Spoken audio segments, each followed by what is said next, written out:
Day 75. Jin-woo Kang just announced his resignation in front of 15 executives and told them he's in love with me. Day 30. This same man trapped me against an elevator wall during a blackout and confessed he'd been memorizing my face since the moment we met. Day 1. He looked at me for exactly 2 seconds and told me I was late.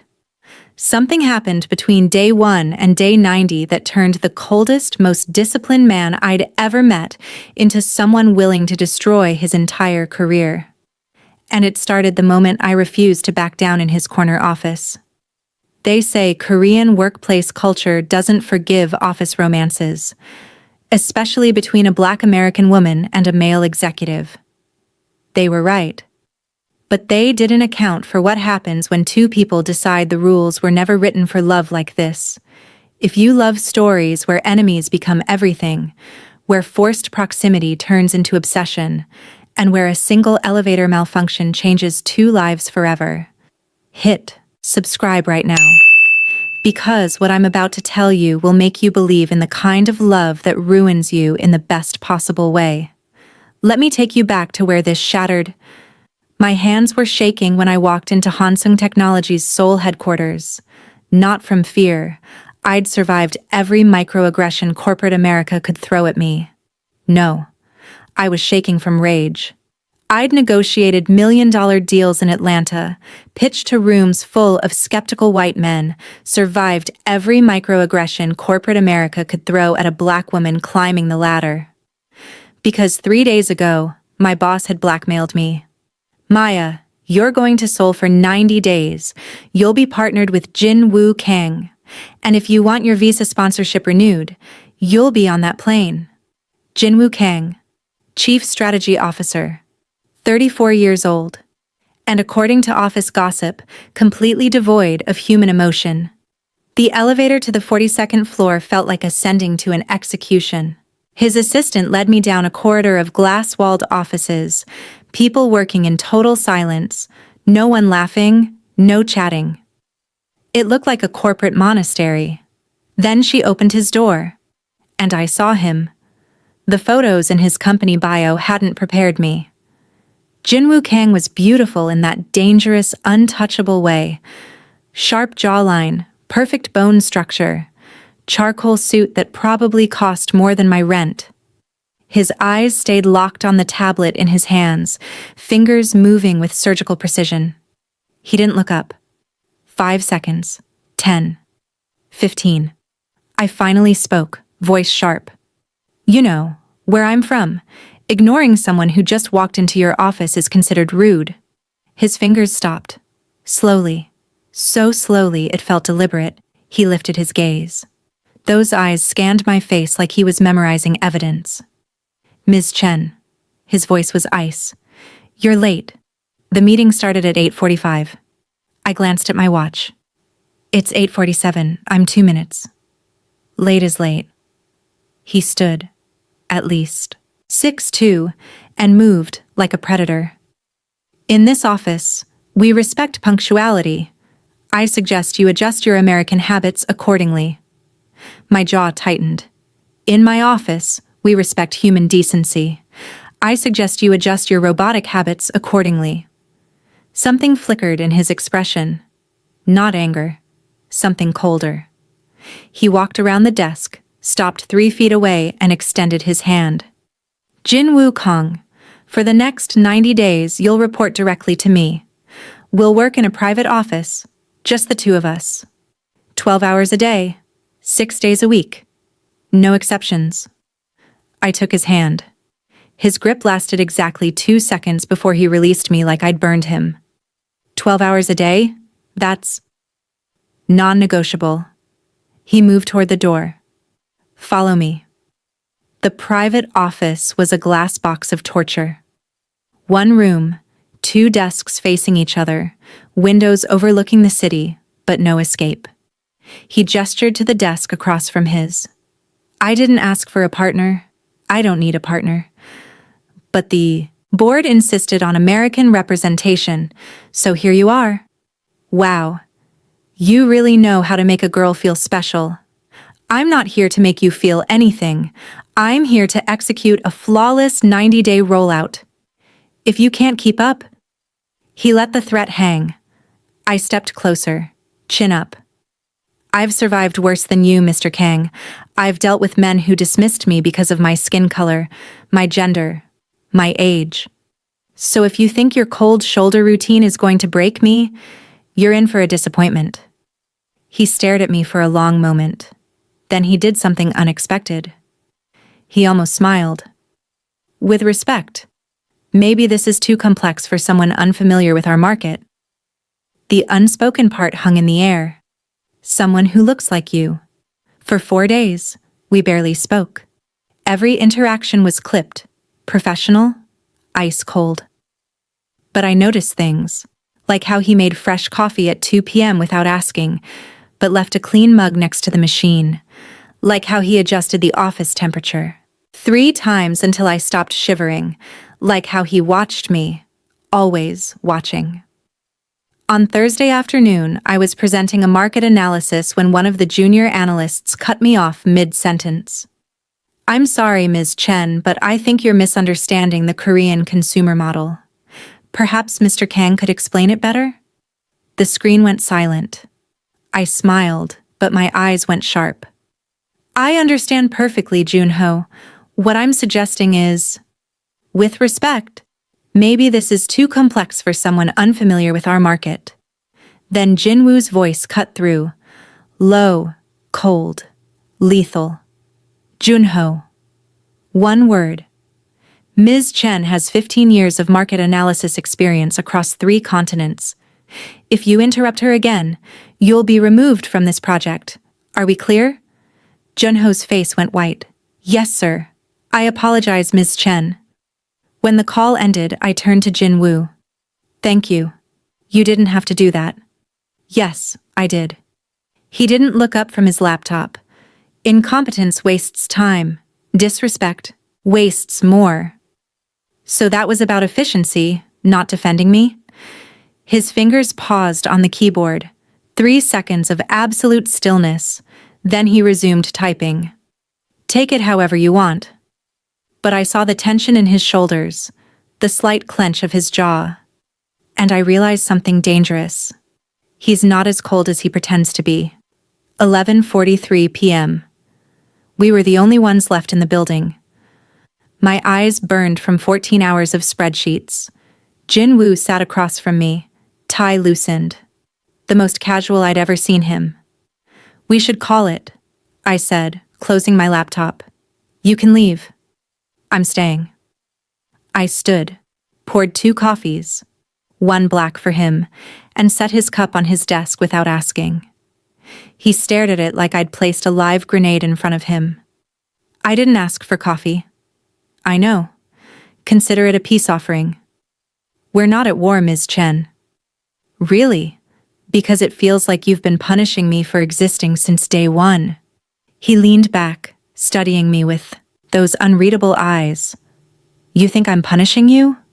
I think you resent me being here. I think you're waiting for me to fail so you can say, 'I told you so.'" Silence stretched like a wire pulled too tight. Then Jin-woo did something shocking. He picked up the coffee, took a sip, set it down carefully. "You're wrong," he said quietly. "I don't think you're a liability." "Then what am I?" His gaze locked with mine, and for the first time, I saw something raw beneath the ice. "You're a complication."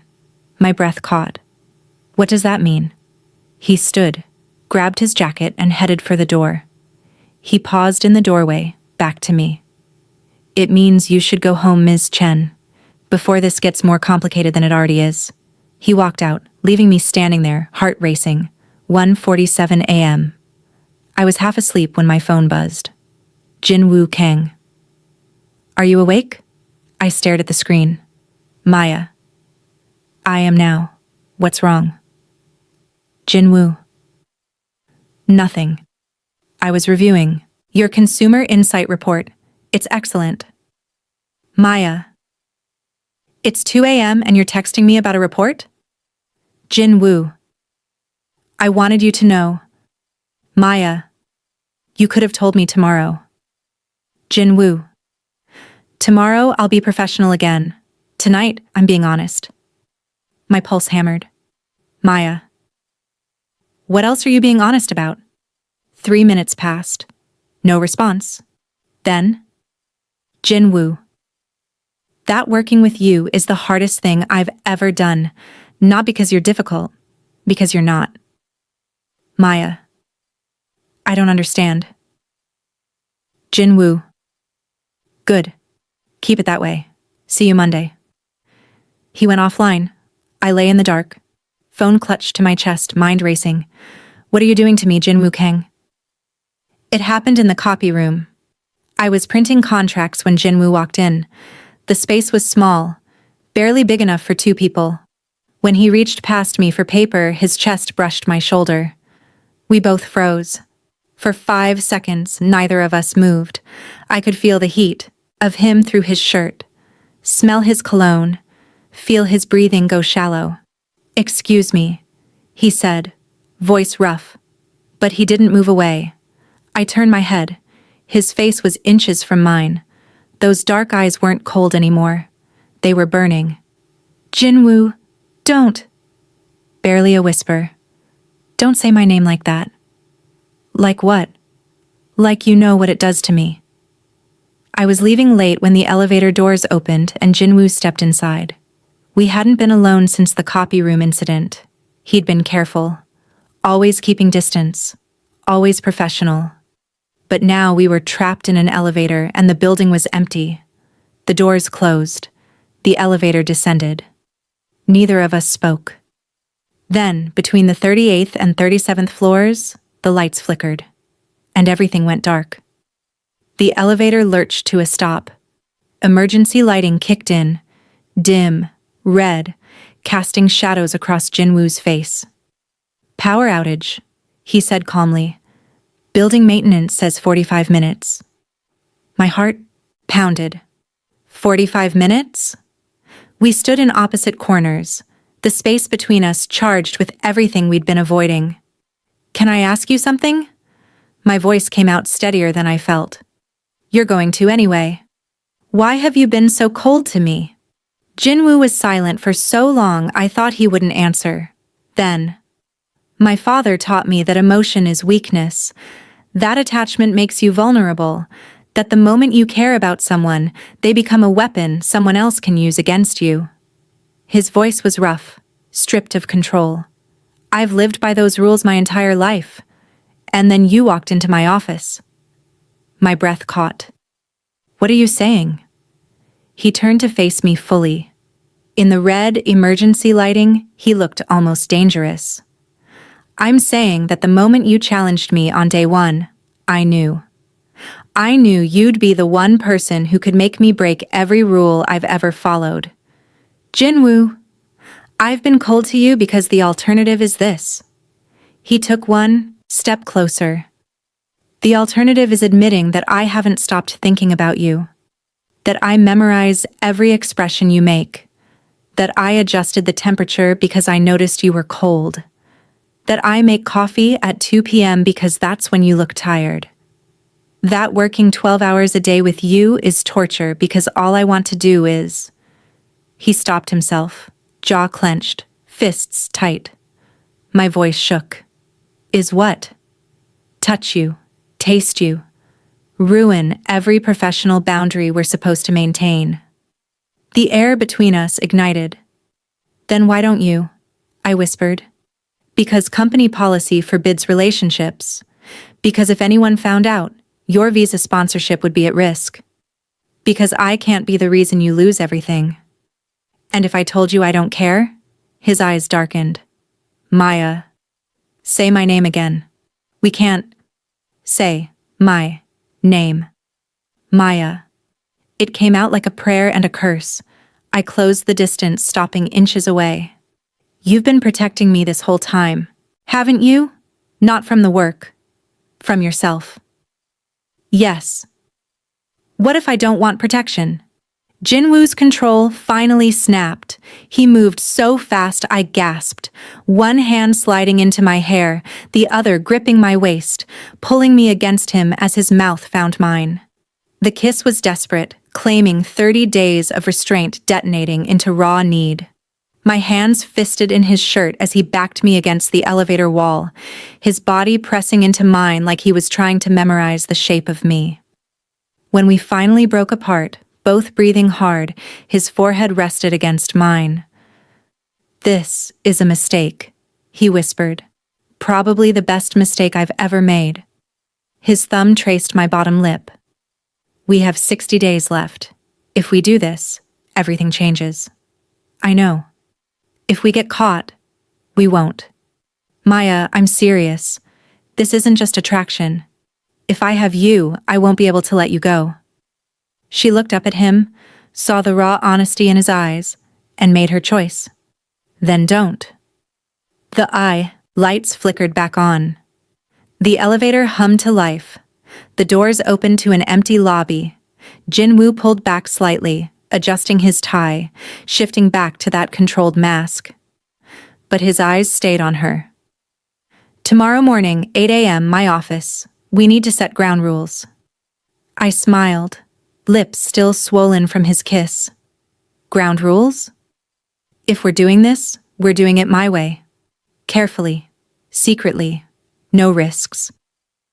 "And what happens in 60 days when the project ends?" His hand cupped my face, thumb brushing my cheekbone with devastating gentleness. "In 60 days, I'll figure out how to make you stay." I arrived at Jin-woo's office to find him at the window, posture rigid. When he turned, his eyes burned. "Close the door." I did. The lock clicked. "Sit." I crossed my arms instead. "I'm not one of your employees." "No, you're the woman I kissed in an elevator last night, which makes this significantly more complicated." He pulled out a leather notebook filled with his precise handwriting. "I spent 4 hours thinking about how to handle this. These are the rules." "You made a list?" "I always make lists. Rule 1. In this office, in meetings, in front of anyone, we're colleagues. Nothing more. No lingering looks, no casual touches, complete professionalism." My lips curved. "You think you can look at me and feel nothing? I've been doing it for 30 days. I can do it for 60 more. Liar." Something dark flashed in his eyes. Rule 2. No communication through company channels, nothing that leaves a digital trail. Rule 3? I whispered. He walked toward me with predatory grace. "When we're alone, truly alone, you're mine. Completely. No holding back." My breath caught. "Possessive much?" "You have no idea." He stopped inches away. Rule 4. The moment you want out, you tell me. I won't stop you. His hand traced my jaw with devastating gentleness. And Rule 5. No falling in love with me, Maya. Because I can't promise I won't. Destroy you. I should have been scared. Should have run. Instead, I rose on my toes and kissed him. Soft, deliberate, a promise wrapped in heat. When I pulled back, my eyes locked with his. "Your rules are terrible. Which one are you objecting to?" Number 5, because I think we both know it's already too late. Jin-woo's control cracked. His mouth found mine again, harder this time, walking me backward until my spine hit his desk. His hands gripped my waist, lifting me onto the surface as he stepped between my thighs.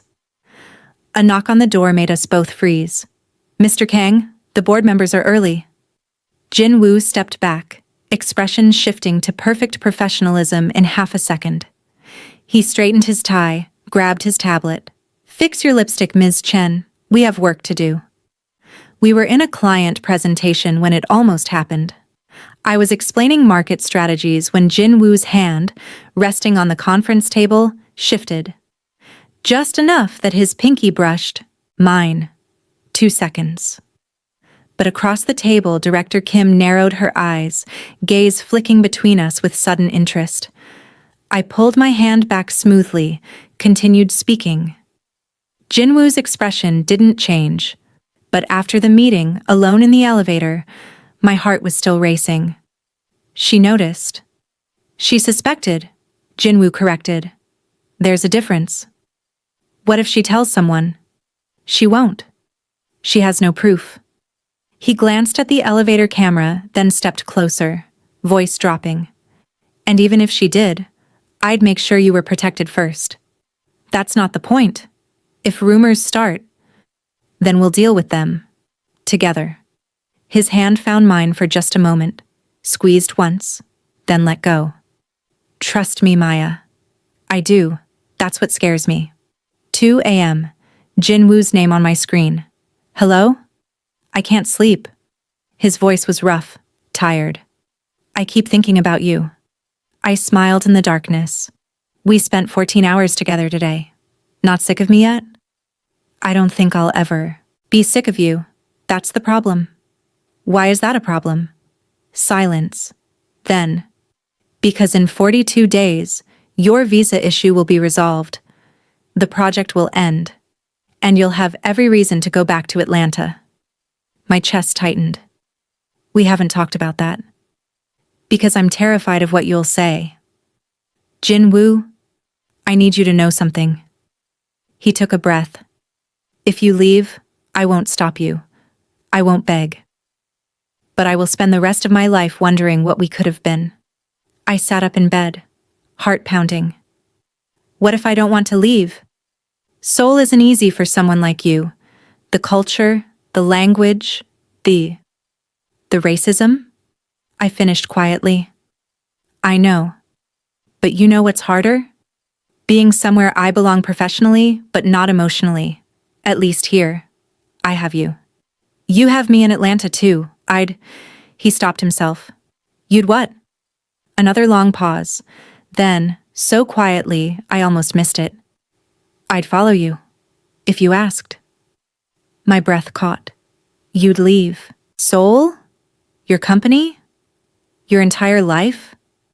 I'd leave everything if it meant keeping you. Tears burned my eyes. Don't say things like that unless you mean them. I've never meant anything more in my life. It started as a whisper. I noticed it during a team meeting, junior staff glancing at us, then looking away too quickly. Conversations pausing when I walked into rooms. After the meeting, I cornered Hyejin in the hallway. Tell me what people are saying. Her eyes widened. Ms. Chen, Please. She lowered her voice. Some people think you and Mr. Kang are involved. Director Kim mentioned she noticed something. It's just gossip. No one has proof. My stomach dropped. Has anyone said anything to him? HR has been asking questions. Why so you two work alone so much? Whether proper protocols are being followed. Shit. I told Jin-woo everything. His face went stone cold, but I saw the tension in his jaw, the way his fists clenched. HR. Investigation, he repeated. That means someone filed a formal complaint. What do? We follow protocol. We maintain professional distance. And we wait. That's it?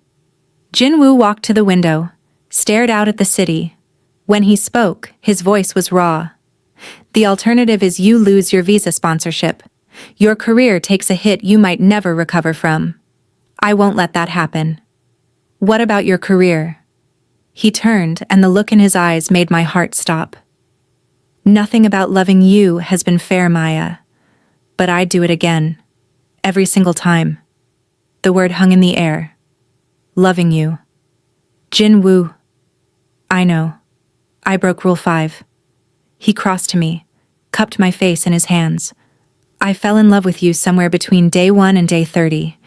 Maybe the moment you challenged me in my office. Tears spilled down my cheeks. I love you too. God, I love you so much it terrifies me. Then let me protect you. Please. Let me take the hit. And if they fire you, then I'll find another company, another city, another life. But I won't find another you. I sat across from 2 HR representatives, both stone-faced, both holding tablets filled with questions that felt like accusations. Ms. Chen, can you describe your working relationship with Mr. Kang? Professional. He's my direct supervisor. And outside of work hours? We occasionally work late. The project demands it. Have you ever engaged in romantic or physical contact with Mr. Kang? My pulse hammered. Lying was a termination offense, but telling the truth was career suicide. We've maintained appropriate professional boundaries, I said carefully. The HR rep leaned forward. We have witness statements suggesting otherwise. Close proximity during meetings, lingering eye contact. Several employees have expressed concern about preferential treatment. Preferential treatment? I've exceeded every deadline, delivered every presentation, and closed 3 major contracts in 60 days. My work speaks for itself. Your work isn't in question. Your relationship with a senior executive is. Before I could respond, the door opened.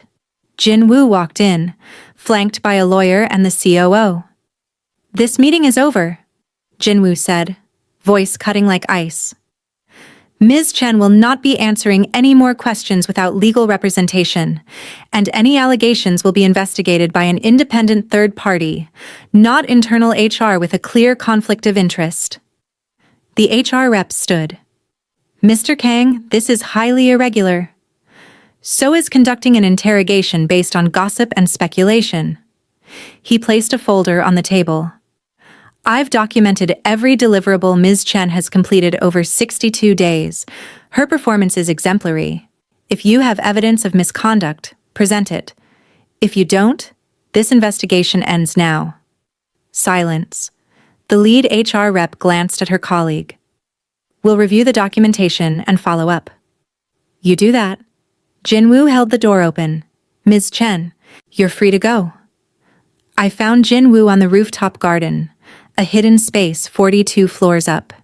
He stood at the edge, hands on the railing, still in his suit despite the late hour. You shouldn't have done that, I said, walking up beside him.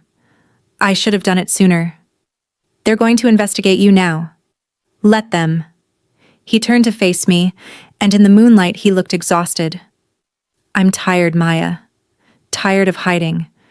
Tired of pretending I don't love you in front of people who don't matter. Tired of following rules that only exist to keep people in boxes. If they fire you, then I'll find something else. Somewhere that doesn't punish people for falling in love. His hand found mine, fingers lacing together. I spent 34 years building the perfect life, perfect career, perfect reputation. And then you walked in and made me realize perfection is lonely. I'd rather have messy and real with you than perfect and empty without you. My voice broke. We 28 days left. I know, and I have a plan. Trust me for 28 more days. Jin-woo requested an emergency board meeting, 15 executives waiting to hear why their star CSO had called them together. I sat in the back, heart in my throat, having no idea what he was about to do. Jin-woo stood at the head of the conference table, poised, controlled. I'm resigning as Chief Strategy Officer, effective in 2 weeks. The room erupted. Jin-woo, what? This is absurd. He held up a hand. Silence fell. I'm resigning because I've fallen in love with a colleague, Maya Chen, the woman you've been investigating for 2 weeks based on office gossip and xenophobic assumptions. My breath stopped. I pursued her. I initiated the relationship. And I violated company policy knowingly, willingly, and without regret. So if you're looking for someone to punish, punish me. But leave her out of it. Director Kim stood, face flushed. Mr. Kang, office relationships are forbidden. I know. I wrote that policy 6 years ago. He actually smiled. Ironic, isn't it? I spent years enforcing rules designed to prevent exactly this. And then I met someone worth breaking them for. The COO leaned forward. Jin-woo, you're one of our most valuable executives. If you leave, you'll be fine. You always are. But I won't be fine if I lose her. His eyes found mine across the room. So I'm choosing her. Over this company. Over this career. Over everything I've built. Because some people are worth burning your entire life down for. We lay tangled together in my bed, moonlight streaming through windows, the weight of his resignation settling between us. You didn't have to do that, I whispered, fingers tracing patterns on his chest. Yes, I did. You gave up everything. I gave up a job. I didn't give up anything that matters. He caught my hand, brought it to his lips. I have 3 offers already. Companies that don't care who I'm dating. Companies based in the US, if that's where you want to be. My eyes filled with tears. You'd move to Atlanta for me? I'd move anywhere for you. Seoul, Atlanta, Mars. Doesn't matter as long as we're together. What about your father? Your family? Jin-woo was quiet for a long moment. My father built an empire on the belief that emotion is weakness. He never understood that the strongest thing I've ever done is love you. His thumb brushed my cheekbone. I'm choosing differently. I'm choosing you. Jin-woo, marry me. I froze. What? Marry me. Not because of visas or policies. Marry me because I love you. Because I want to wake up next to you every morning for the rest of my life. Because you're the only person who's ever made me feel like I'm enough exactly as I am. We've known each other for 76 days. I've known I loved you since day 30. That's 46 days.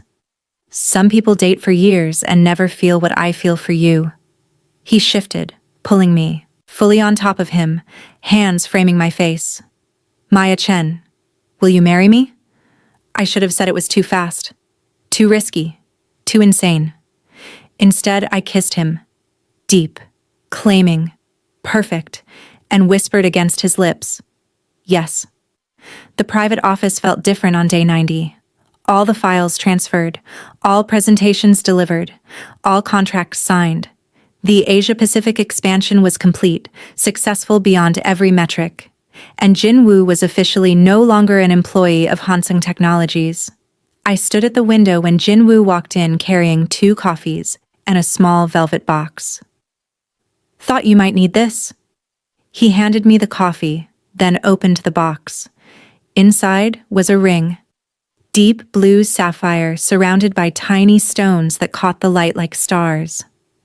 It was my grandmother's, Jin-woo said softly. She gave it to me before she died and told me to give it to someone worth burning the world down for. He took the ring out, held my left hand. I think she'd approve. My vision blurred as he slid the ring onto my finger. Perfect fit. So what happens now? Now? We go to City Hall. We get married. We have dinner at that tiny Korean barbecue place you love. And tomorrow, we fly to Atlanta so I can meet your family and terrify them with how serious I am about their daughter. And after that? After that, we build a life. Together. Wherever that takes us. He pulled me close, pressing his forehead to mine. I spent 34 years following rules that made me successful and miserable. And then, you walked into my life and broke every single one of them. Best 90 days of my life. Even the parts where I drove you crazy? Especially those parts. I laughed, kissed him, felt the ring heavy and perfect on my finger. For the record, you drove me crazy too. I know, you told me on day 1. And you've been making up for it ever since. I have 60 years minimum to keep making up for it. His arms tightened around me. Think you can handle that? I looked up at the man who'd gone from ice to fire, from untouchable to mine, from following rules to breaking them. All for me. Jin-woo Kang, I can handle anything with you. The Seoul office buzzed with a rumor. Former CSO Kang Jin-woo and his wife Maya had just closed a $15 million partnership deal with Hansung Technologies, but as external consultants, on their own terms, with their own company. Director Kim watched them walk into the building together, hands linked, matching wedding bands catching the light, both dressed in power suits that screamed success, and felt a stab of regret. She'd tried to destroy them. Instead, they'd built an empire. Jin-woo held the door for Maya, leaned down to whisper something that made her laugh, that full, bright sound that turned heads, and Director Kim realized. Some love stories don't follow the rules. Some love stories rewrite them. If this story made you believe in the kind of love that breaks you open and builds you back stronger, drop a comment telling me which moment made your heart stop. Because here's what nobody tells you about Afro-Korean love stories. They're not just about romance. They're about two people from different worlds choosing each other despite every cultural barrier, every raised eyebrow, every whispered judgment. And if you want more stories about Black women and Korean men who refuse to let the world define their love, this channel is your new obsession. Next week's story? A Korean chaebol heir falls for his brother's American fiancée. She's Black. He's bound by tradition, and their forbidden love might destroy his entire family legacy. Hit subscribe. You won't want to miss it.